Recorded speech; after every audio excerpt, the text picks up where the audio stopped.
Carolina. And it's 4 feet, 5 feet before you know it, rolling over in your windows of your vehicle. A look back at the devastating derecho that tore across Iowa 5 years ago. The difficult part with this storm was that it infected the entire city. The legendary Jim Cantori joins us to talk about his remarkable weather career. If you're going to tell me that I have to tell these people to leave, the least I could do is stand out there and show them why I asked them to leave. And the youth baseball game interrupted by a dust devil.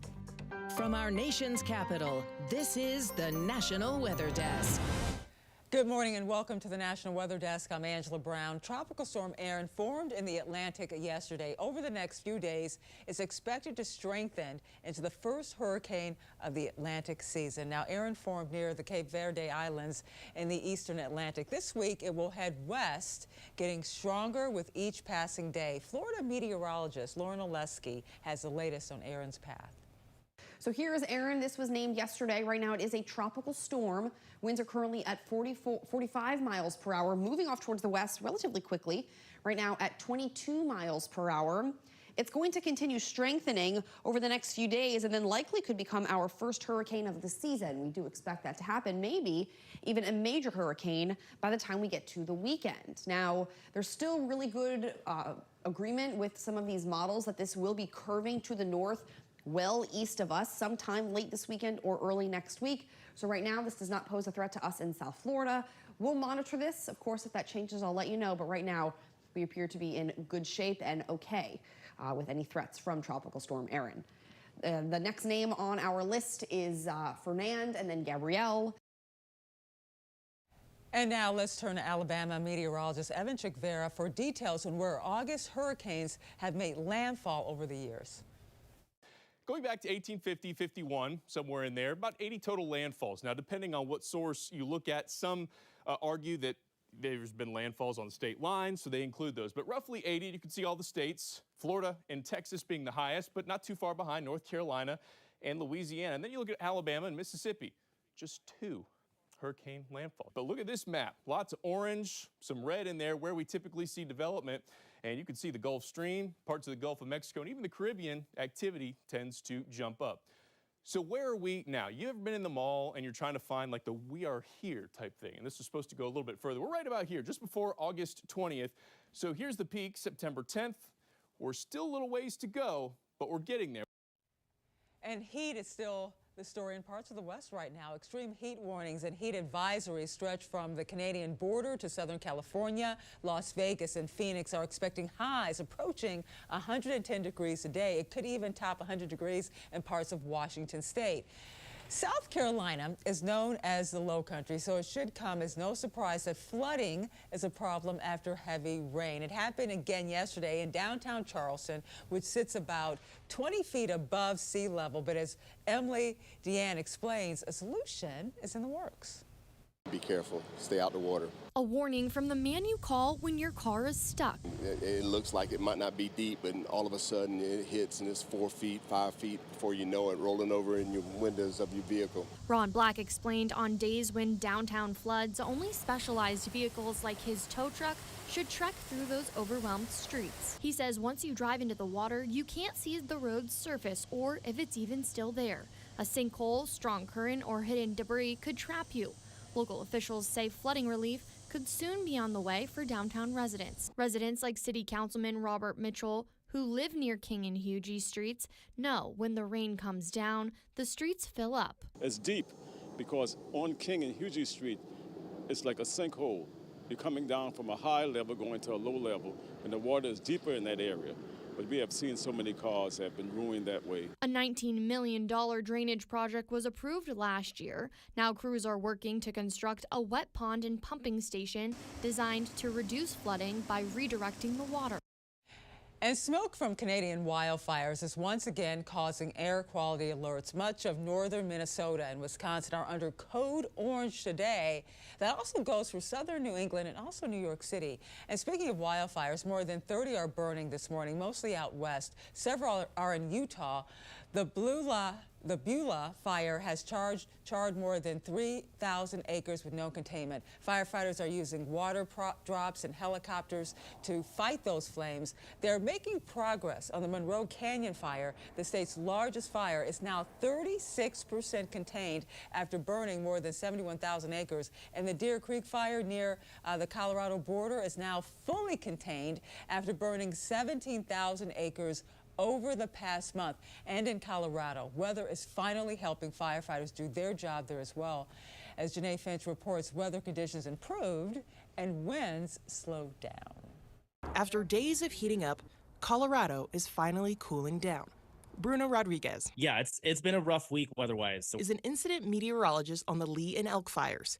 He says weather has created challenges for firefighters. So we've just been dealing with a very dry, very warm, and above all, breezy conditions over the past week or so. But after 6 days of red flag warnings, there's some relief. Today's actually our first day without a red flag warning for high fire danger. Rodriguez says wind has been a critical factor. Especially when it comes to the wind speeds, those have really tapered off today. Keeping close to frontline updates is Scott McCabe. They have been out there now for 7 days. The North Metro Fire Battalion chief has 5 firefighters deployed to the fires. They're working nights, so they're really supporting a lot of burnout operations, just trying to tie fire line together. McCabe says he's had daily contact with the team on the western slope.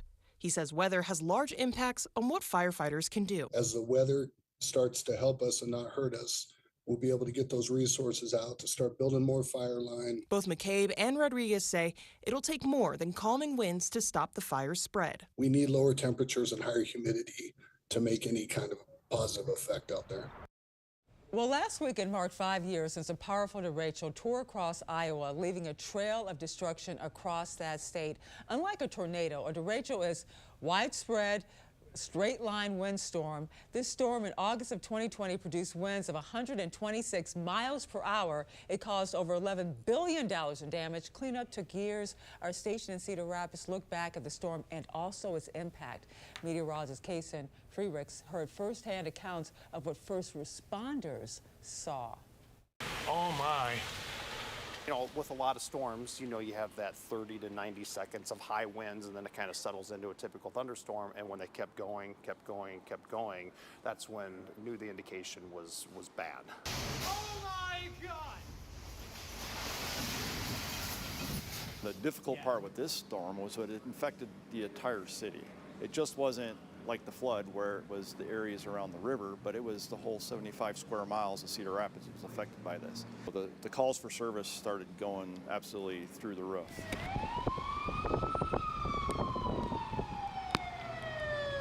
On a normal day for the PD, about 300 calls for service. We were over 600 for that day. Fire usually runs 35, 40 calls, and they were up in the neighborhood of 500 calls. That's still the highest single day volume of calls that we've had in the history of the fire department. And it was from basically that 12:30 time period on, we had crews out, through the overnight until we could clear all of the calls. I tell you what, there were challenges. We're trying to get places, and our officers did a good job of finding ways to get in, whether it was to park the car and walk. However they needed to get there, they were getting there and making sure people got the help that they needed. We went through the derecho with in the city limits, 0 fatalities. I know there was one south of town on the bike trail. The citizens responded to that storm, and just helping each other out it's a heartwarming to see that as well. So out of devastation rises a lot of good things. Well, are you ready for the cold and snow of winter? The newest edition of the Farmer's Almanac says the upcoming winter should be pretty typical. Its forecast calls for chills, snow, repeat as for a white Christmas. The authors say the northern plains have the best chance, but not too many other places do. And check out this incredible video from Western New York. A dust devil interrupted a youth baseball game in the town of Penfield. Look at that. You can see the players clear the field as it spins across the field before finally dissipating. Dust devils are created by strong surface heating, typically under clear skies and light winds. And just like this case, they typically last only a few minutes. And coming up on the National Weather Desk, it's back to school season. We'll look at how schools are preparing to keep athletes safe in the extreme heat. And the legendary Jim Cantore joins us to talk about his weather career and why he chooses to stand outside when hurricanes strike.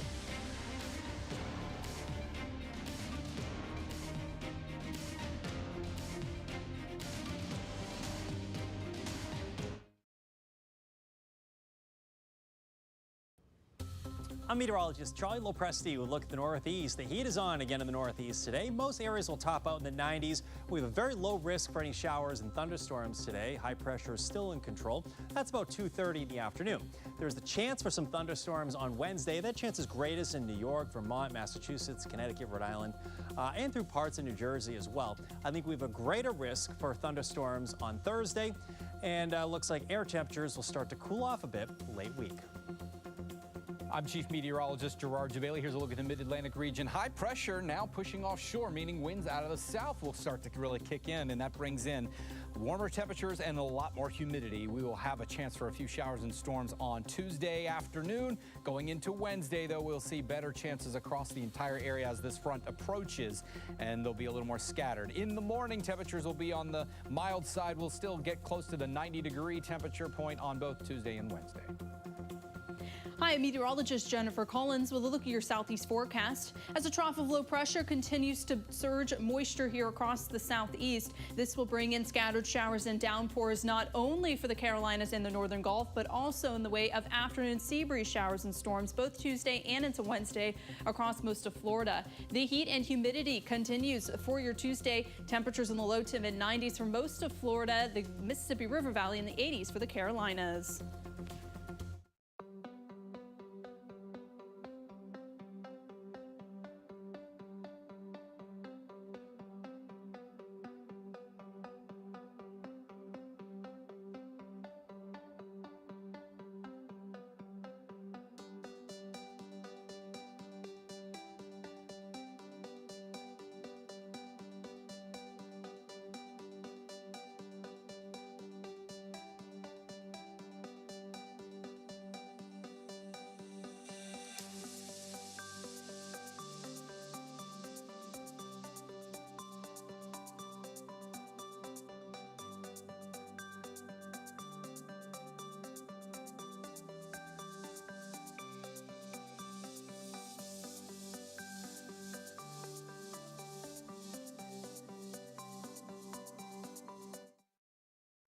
You are watching the National Weather Desk.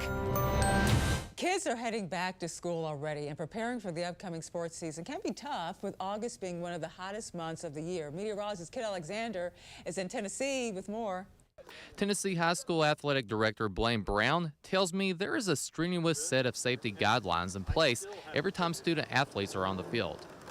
Anytime there's a chance of humidity and heat getting above 90 degrees, we have protocols set to where, depending on what that temperature reaches, with the heat index of limitations that our athletes have, the number of water breaks that our athletes need to have. For all the students, both at the bus stop and on the field, health and safety is at the forefront of all the daily activities. We have precautionary measures that we take. We have safety regulations that we take, whether that be practice or game. Our teachers do a good job with doing stuff with the classroom. So if we have PE classes outside, or we have any band, for example, if they're coming outside. It sounds simple, but one of the most important ways for student athletes to stay healthy during the extreme heat is to stay hydrated. You know, we talk to our coaches to make sure they're talking to their athletes about hydration, of how much water they're actually losing just standing around, sweating, and how the body works as far as cooling. That's how your body's cooling down, is sweating. So we need to make sure that we are giving plenty of water breaks, plenty of hydration. Meteorologist Andrew Buckmichael in Columbus, Ohio, answers questions on Facebook, a segment he calls Weather Bucket. Let's take a look at what questions he's answering this week.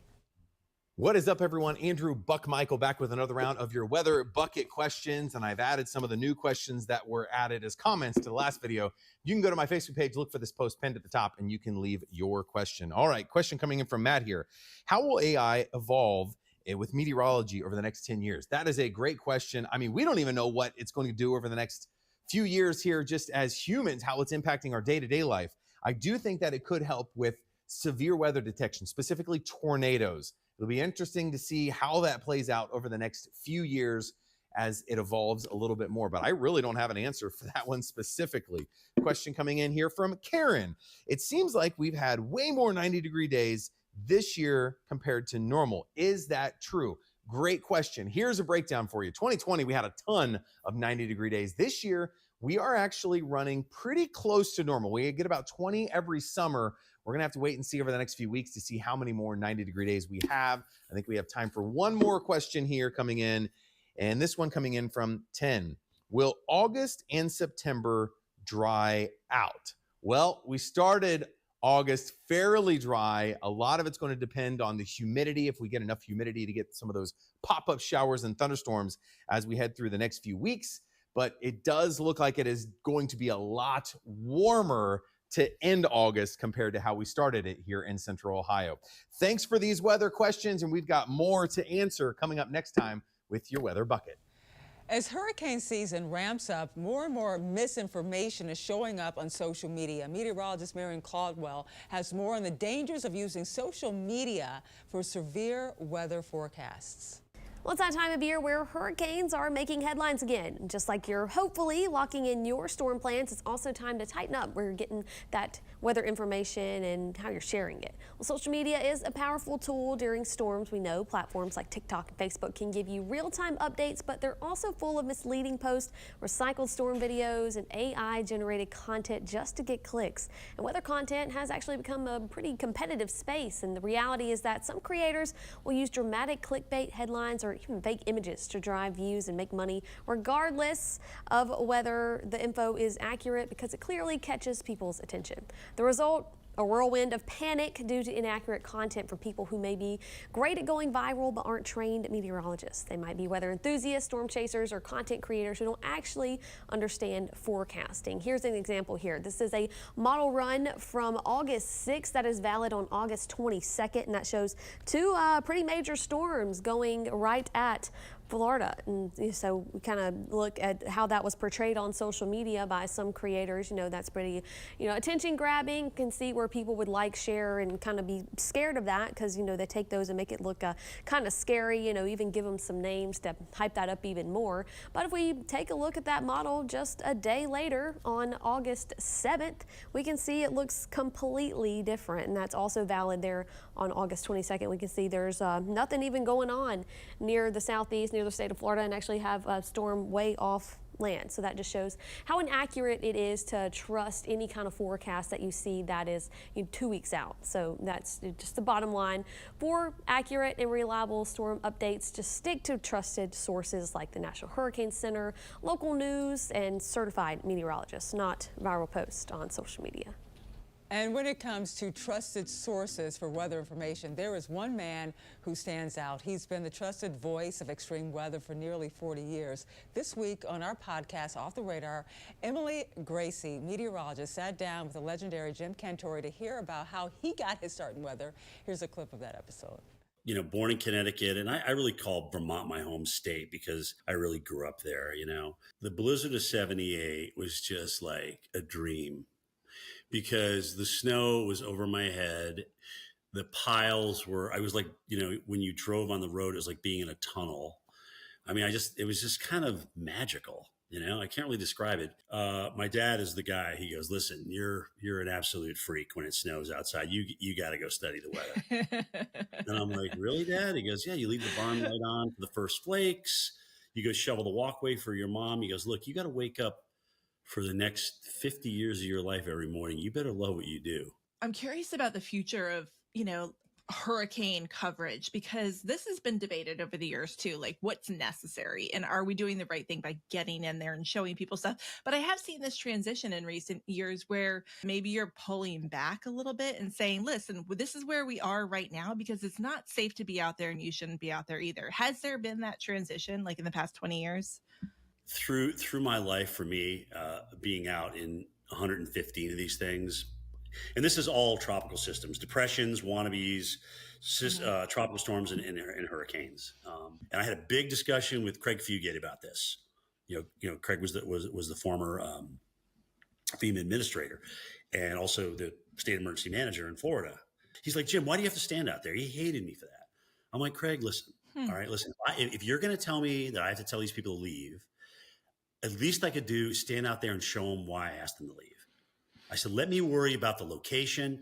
Let me make sure I'm not in the storm surge. Let me make sure that, I'm wearing body armor under my jacket and I'm wearing a helmet. Let me worry about that. But I've always thought, listen, I'm asking these guys to leave. I want to show them why I asked them to leave. To hear more from Jim, be sure you listen to the full episode of the podcast. Jim will open up about some of the personal storms he has weathered over the years. Listen to Off the Radar anywhere you get your podcasts. And time now for a short break. But first, we take flight over a herd of wild horses in Montana.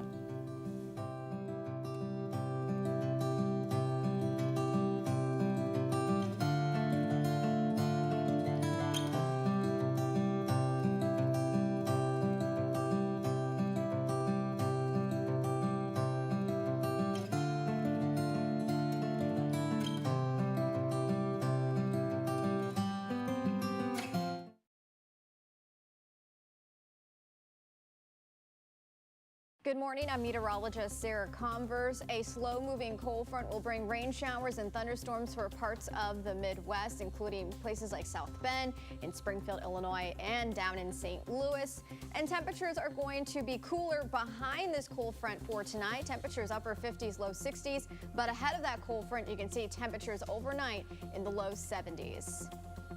Good morning, I'm meteorologist Alex Garcia. Here's a look at your regional weather. Temperatures are in the 70s with the exception Amarillo coming in at 62 this morning. A little cool on that north side of Texas. Front comes pushing on down. We'll see some stronger showers pushing into the Dallas area. Widely scattered rain down for the rest of the region from Louisiana into Texas. I'm meteorologist Alex Garcia, and that's a look at your regional weather. Well, hi there, everybody, and a good Tuesday morning, too. I'm meteorologist Shannon O'Donnell. We are sizzling out west in the PNW, back into the 90s today in the Emerald City, and closer to 100 for the Rose City of Portland, Oregon. 102 in Boise, triple digits per usual in Vegas and Phoenix, and loads of fog in the city by the bay. High pressure currently in charge over the eastern Pacific, but eventually some rain returns to the northwest later this week. And that's the scene from here.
You are watching the National Weather Desk. This summer, many areas have seen poor air quality because of wildfires. Meteorologist Violet Skyborg explains how wildfire smoke travels across long distances.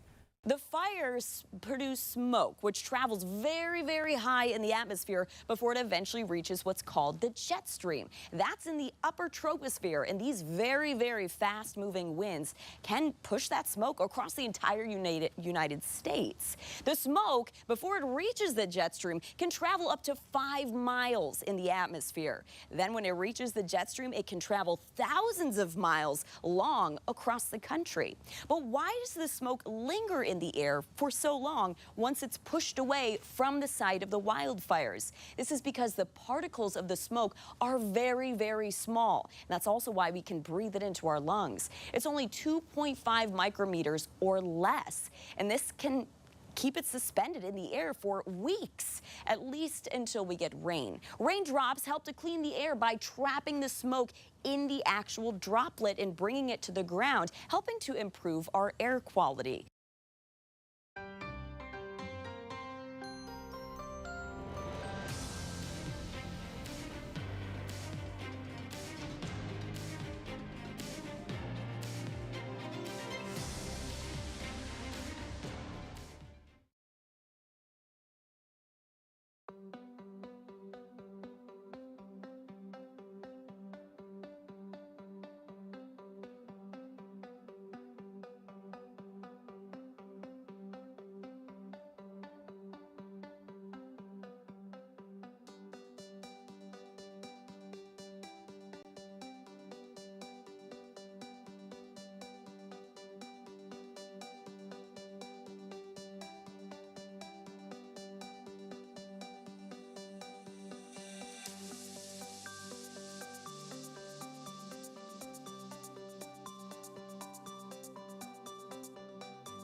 Thank you so much for joining us. I'm Angela Brown. Make it a great day, and I'll see you right back here tomorrow.